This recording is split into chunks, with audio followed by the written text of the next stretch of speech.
Zọkwa n'iru gị n'ụbọchị taa dịka ụmụ Nnewi ndị ọ bụ site n'ọchịchọ gị ka iji mee anyị ka bụrụ ndị Nnewi. Ibunye aha gị bụ Chineke nọ n'ịkpọ isi ala nye gị na nnọnyere gị na ebere gị na n'iru ọma gị n'ebe anyị bụ Nnewi nọ n'ala Nnewi nọ. Anyị na-ekene gị n'ihi nọnyere anyị malite na mmemme afọ 2025 nke anyị na-eme Afia Olu. Daalụ maka ebere gị pụtara ihe n'ụbọchị mbụ. Daalụ maka ịma mma gị nke anyị fụrụ n'ụbọchị ndị gara aga. Daalụ maka na anyị ma na ị ga-anọnyere anyị dịka anyị na-abịa na nchịkọta mmemme Afia Olu 2025. Onye nwe anyị, ebe anyị na-eguzo n'iru gị n'ọṅụ, gị onye mere ka ihe niile nke anyị tinyenara gaa nke ọma, pụọ mepụta, mee ka ije ozi anyị gaa nke ọma. Anyị ayọ ka ịnọnyere anyị na this closing ceremony, na nchịkọta niile anyị ga-ejikwa ọṅụ. Naanị gị ka anyị ga-eweghachi otuto. Nkeji niile na akụkụ niile nke mmemme a ka anyị na-etinye n'aka gị bụ Chineke. Nọnyere igwe anyị bụ Igwe Kenneth Orizu the Third, onye na-represent by the Crown Prince. Nọnyere ndị obi anyị niile na the chairman of this occasion, ka na nchịkọta ka nhazi ha na obido ha bụrụ ihe ga-eme ka ọṅụ na ngọzi na-abawanye n'ala Nnewi, n'aha Jesus Christ bụ onye nwe anyị. Amen. Bika babe na ọkọlọtọ. Volume please. Volume. In brotherhood we stand, Nigerians all and proud to serve our sovereign motherland. Our flag shall be a symbol that truth and justice reign. In peace our battle honored, and this we count as gain. To hand them to our children, a honor without stain. O God of all creation, grant this our own request. Help us to build a nation where no man is oppressed, and so with peace and plenty Nigeria may be blessed. Put your hands together. Ogola. No wonder.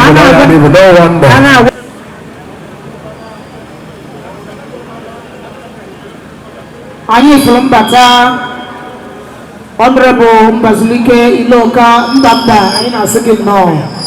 You're welcome, sir.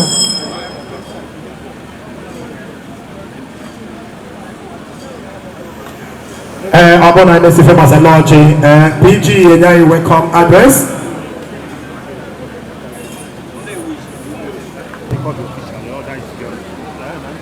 Abubu. Obidu. Omedanne.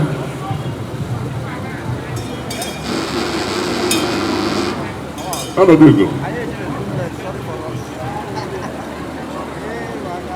The local government, what do I'm Ekpere, former deputy speaker, Chukwu na-emede. Ozo abụ nwa. Udo ọnụ aha. Ahụtakwa ogo. Chairman ndị kwọta. Iji Otolo, Iji Uruagụ, Iji Umudim, Iji Nnewi, na Ekpere ụnụ.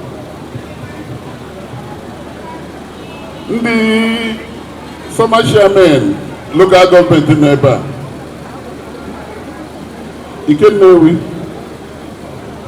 Obiora, afụta m ụnụ ama Ekpere, Ezugbo nna,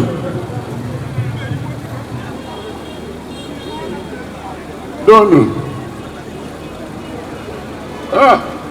Emeritus, former chairman of Nnewi, my former PG in Nnewi, I'm making you.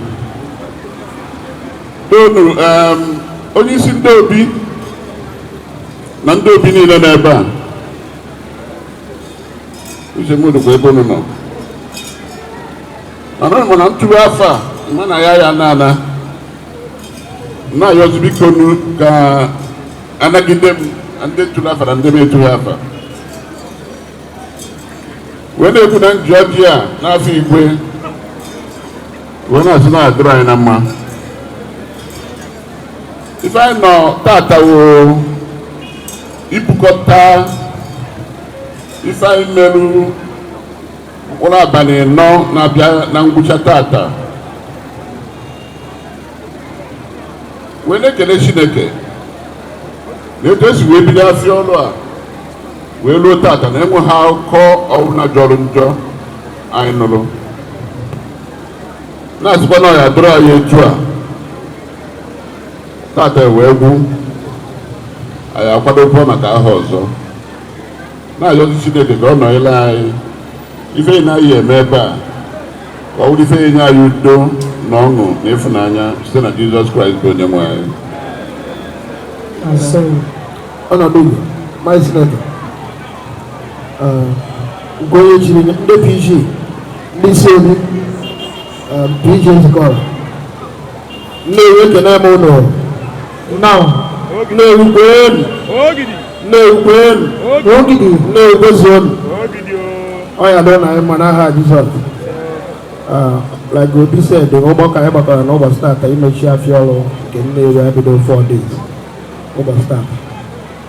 Ukwaja abahaya ajomona ajomara afọ ha na wona abụkọtata akụkọ Chineke bi n'eluigwe wona asị ede anọnyela anyị dịka isi emechi nke ahụ 2025 ene m anya ebe na wo sọsọ buru wo sọsọ mma wo fọ na-etu aka n'igwe na anaghị esi wo dọba wo na si ebe wo na n'aha Jizọs ugbo onye ji ebe aka o yeju wo na n'aha Jizọs wo so gozela ya ọjọọ ka ete ete ndụ ike n'ifi Kraịst bụ onye nwe anyị.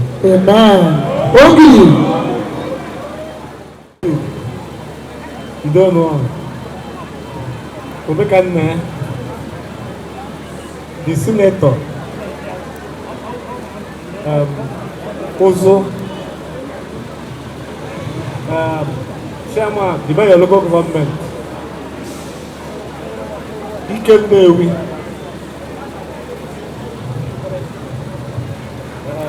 also,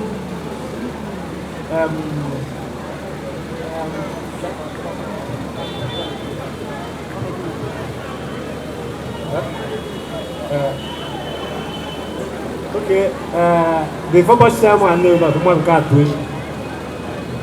Chairman of education. Speaker is so money. Another pool. The speaker. Marco. BT Otono. Ikemba. Okay, Ikemba Otono. Awago. To Adamazi relevant no, not for Jesus Christ. She taken night, she make a balance, she make a monster. I told him what because of that Igbo. Chukwu prive na awu lekene ekene. No do the man and Chukwu man la mo ite mera fi ola Igbo na wole nzi. We do kwa but na Saturday I go see omeshi. Chukwu man asina ka se ekene body ku na for Jesus Christ. Chukwu man ana ma yo na. Because no ya na bido. Ama yo kwa kweta do ya no bosak. They came in the time of stand to that time. They will 75 and put their fast on you. The bank was going to do your kind. Come on, I'm not like that because I'm a guy for I thought you would go. I will see if I am for Palawan Jesus Christ going on.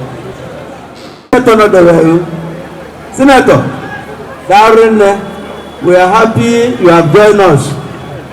What's up, What's up, maka Afia Olu anyị melu mmiri ezo all the PG in nation Nnewi go number 1 you are number 1 maka onwere obosi mere Afia Olu mmiri ada mọwụ ebe a So Afia Olu 2025. Ụzọ akpụma gosiri ife o ji bụrụ ụzọ akpụma ime adị ije gbota onye chụrụ mmiri na-eme ọfụma. Omeka nne mmanwụ itipụtara amaka na-eke ebe niile si eti kolikoli. So ụzọ akpụma ịma na iwu inugo my heart. Iwu inugo ewi nkịta maka ife imerụ wee na-ekene mmadụ niile. Anyị na chairman of the occasion chairman of the Afia Olu onye tipụtara ikeli udo ka anyị ma ndị ọzọ niile na-akwado elu Austin Emmanuel 2025 anya nke anyị ma ife gịnị ụzọ akpụ nwa gbara izu anyị wee nwee clean weather onwe ọzọ ndị mmiri na-ama kịta and administration ụnụ gbara first the mayor of the local government nwa na-eme ọfụma galu akenere ngo ebe na mmanwụ onye dipụta dị mma and ọ na-alụ ọlụ ọfụma everybody will now join to support him.